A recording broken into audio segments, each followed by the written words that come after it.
The market for lemons explains a lot, like social media and homes. So the market for lemons came out a while ago. It's by an economist called George Akerlof. He was talking about how you end up when you're buying a used car, you can end up with a lemon, a car with a whole bunch of problems. He's talking about an information asymmetry where the seller of the car knows more than you, and you're looking at maybe a dozen different Honda Civics. They're all used. They all might have the same mileage. One driver may have driven it really hard. Another driver might be your friendly grandmother who was really nice to it. But you don't know the difference between the two cars. So the value that you're willing to pay for the cars kind of like evens out. And everybody's willing to pay a little bit less for a car because you don't know which one is a lemon. And that kind of works for homes. If you're taking a look at some places, I used to live in the South Street Seaport over there, and there was a flood with Hurricane Sandy that put several feet of water in it. I did not know. The information asymmetry home buyers have is that you don't know if there's going to be a wildfire if your home is in the forest. You don't know if there's going to be a flood.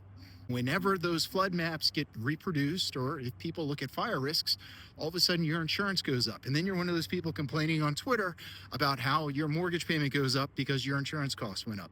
That does suck. That's an information asymmetry you did not know. Same thing happens with social media.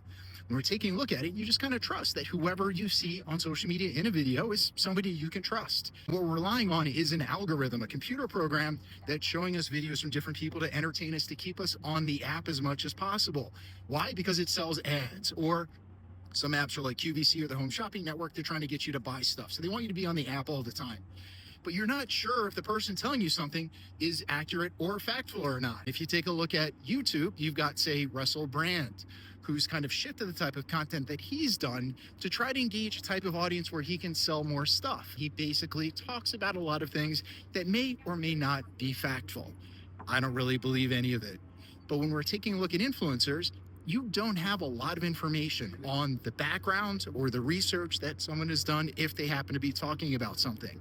There are foreign governments operating on the app. So if you run a country, let's say Russia in the FSB, and you want to run a disinformation campaign in another country, that's called hybrid warfare. And sock puppet accounts, different accounts can be used to cruise a bot. There's no flagging for it. If there's an influencer talking about something, you don't know if they're paid to talk about something in particular. So it's that information asymmetry. You don't know about it. And in the case of social media, you're actually the product that's there, and the person who's paying is the ad company buying ads.